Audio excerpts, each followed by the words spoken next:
ಮೊದಲಿಗೆ ಈ ದಿನವನ್ನ ಒಂದು ಸುಭಾಷಿತದೊಂದಿಗೆ ಪ್ರಾರಂಭಿಸೋಣ. ಗುರೂಜಿ ತಿಳಿಸಿ. ಖಂಡಿತಮ್ಮ. ಈ ಸುಭಾಷಿತ ತುಂಬಿದ ವ್ಯಕ್ತಿತ್ವ ಇರತಕ್ಕಂಥವರು ಮತ್ತು ಅರ್ಧಂಬರ್ಧ ವ್ಯಕ್ತಿತ್ವ ಇರತಕ್ಕಂಥ ವ್ಯಕ್ತಿಗಳು ಹೇಗಿರ್ತಾರೆ ಅನ್ನೋದನ್ನು ತಿಳಿಸ್ತಕ್ಕಂಥ ಒಂದು ವಿಶೇಷವಾದ ಸುಭಾಷಿತ ಆಗಿರುತ್ತೆ. ಇದರ ಸ್ವರೂಪ ಈ ಪ್ರಕಾರವಾಗಿ ಇದೆ. ಸಂಪೂರ್ಣ ಕುಂಭೋ ನ ಕರೋತಿ ಶಬ್ದಂ ಅರ್ಧೋ ಘಟೋ ಘೋಷಮುಪೈತಿ ನೂನಂ ವಿದ್ವಾನ್ ಕುಲೀನೋ ನ ಕರೋತಿ ಗರ್ವಂ ಗುಣೈರ್ವಿಹೀನಾ ಬಹುಜಲ್ಪಯಂತಿ.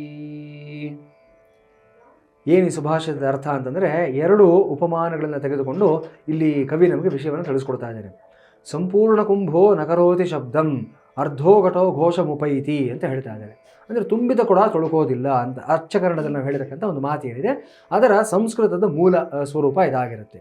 ಒಂದು ತುಂಬಿರತಕ್ಕಂಥ ಕೂಡ ನಮಗೆಲ್ಲರಿಗೂ ಗೊತ್ತಿರತಕ್ಕಂಥ ವಿಚಾರನೇ. ಅದರಲ್ಲಿ ಯಾವುದೇ ರೀತಿಯ ಶಬ್ದ ಇರೋದಿಲ್ಲ, ಯಾವುದೇ ರೀತಿಯ ಒಂದು ಡಿಸ್ಟರ್ಬೆನ್ಸ್ ಇರೋದಿಲ್ಲ.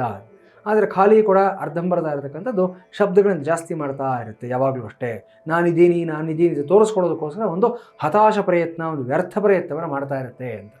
ಹಾಗೆ ಗುಣವಂತರು, ಕುಲೀನರಾಗಿರ್ತಕ್ಕಂಥ ವ್ಯಕ್ತಿಗಳು, ಪಂಡಿತರು, ಪ್ರಬುದ್ಧರು ಯಾವತ್ತೂ ಅಷ್ಟೇ ತಮ್ಮ ಇರುವಿಕೆಯನ್ನು ತೋರಿಸ್ಕೊಳ್ಳೋದಕ್ಕೆ ಹೋಗೋದಿಲ್ಲ. ಸಂದರ್ಭ ಬಂದಾಗ, ಸಮಯ ಬಂದಾಗ ತಾನೇ ತಾನಾಗಿ ಪ್ರಕಟವಾಗುತ್ತೆ ಅವರ ಗುಣ ಏನು, ಅವರ ಪಾಂಡಿತ್ಯ ಏನು, ಅವರ ಹಿರಿಮೆ ಏನು, ಅವರ ರಿಲೆವೆನ್ಸ್ ಏನು, ಪ್ರೆಸೆನ್ಸ್ ಏನು ಅನ್ನತಕ್ಕಂಥದ್ದು. ಆದರೆ ಗುಣವಂತನಲ್ಲದೆ ಇರತಕ್ಕಂಥ ವ್ಯಕ್ತಿ ಏನಾದರೂ ಒಂದು ಚೇಷ್ಟೆ ಮಾಡ್ತಾನೇ ಇರ್ತಾನೆ. ನಾನೊಬ್ಬ ಇದ್ದೀನಿ ಅಂತ ಜನಗಳು ತೋರಿಸ್ಕೊಳ್ಳೋದಕ್ಕೋಸ್ಕರವಾಗಿ ಒಂದು ರೀತಿಯಾದಂಥ ಒಂದು ಹತಾಶ ಪ್ರಯತ್ನ, ಹಪಹಪಿ ಅಂತ ಹೇಳ್ತೀವಿ ನಾವು, ಈ ಥರದ ಮನಸ್ತತ್ವವನ್ನು ಇಟ್ಕೊಂಡಿರ್ತಾರೆ ಅನ್ನತಕ್ಕಂಥದ್ದು. ಸೊ ಇಂಥ ವ್ಯಕ್ತಿಗಳು ಯಾರಾದರೂ ಅಷ್ಟೇ ಅವರ ಒಂದು ಅರ್ಹತೆಗೆ ಮೀರಿರತಕ್ಕಂಥ ಒಂದು ಜ್ಞಾನವನ್ನಾಗಲಿ, ಅನುಭವವನ್ನಾಗಲಿ, ವಿಚಾರವನ್ನಾಗಲಿ ತೋರಿಸೋದಕ್ಕೆ ಪ್ರಯತ್ನ ಮಾಡ್ತಾ ಇದ್ದಾರೆ ಅಂತಂದರೆ ಅಲ್ಲಿ ಏನೋ ಹುಡುಕಿದೆ, ಅಲ್ಲಿ ಏನೋ ಟೊಳ್ಳಿದೆ ಅನ್ನೋದು ನಾವು ಗ್ರಹಿಸಬೇಕು. ಕೇವಲ ಮಾತಿಗೆ ಮರುಳಾಗಬಾರ್ದು ಅನ್ನತಕ್ಕಂಥದ್ದು. ಇವತ್ತೇನಂತಂದರೆ ಮಾರ್ಕೆಟಿಂಗ್ ಆ್ಯಂಡ್ ಅಡ್ವರ್ಟೈಸಿಂಗ್ ಅನ್ನೋದು ಬಹಳ ದೊಡ್ಡ ಒಂದು ಫೀಲ್ಡ್ ಆಗೋಗಿದೆ.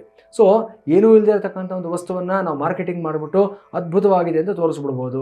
ಏನೂ ಬರದೇ ಇರತಕ್ಕಂಥ ಒಬ್ಬ ವ್ಯಕ್ತಿಯನ್ನು ಆತ ಸರ್ವಗುಣ ಸಂಪನ್ನ ಅಂತ ಸಹ ನಾವು ಪ್ರೊಜೆಕ್ಟ್ ಮಾಡಿಬಿಡ್ಬೋದು. So beyond this marketing and advertising real core essence ಅನ್ನತಕ್ಕಂಥದ್ದು ಏನಿದೆ ವ್ಯಕ್ತಿನಲ್ಲಾಗಲಿ ವಸ್ತುನಲ್ಲಾಗಲಿ ಅನ್ನೋದನ್ನು ಕಂಡುಕೊಡತಕ್ಕಂಥವ್ರು ನಾವಾಗಬೇಕು. ಈ ಒಂದು ಹೊರ ಪ್ರಪಂಚದ ಒಂದು ಬೂಟಾಟಿಕೆಗೆ ಮರುಳಾಗಬಾರದು ಅನ್ನತಕ್ಕಂಥದ್ದು ಈ ಸುಭಾಷಿತದ ಒಂದು ಸಾರಾಂಶ ಆಗಿರುತ್ತೆ.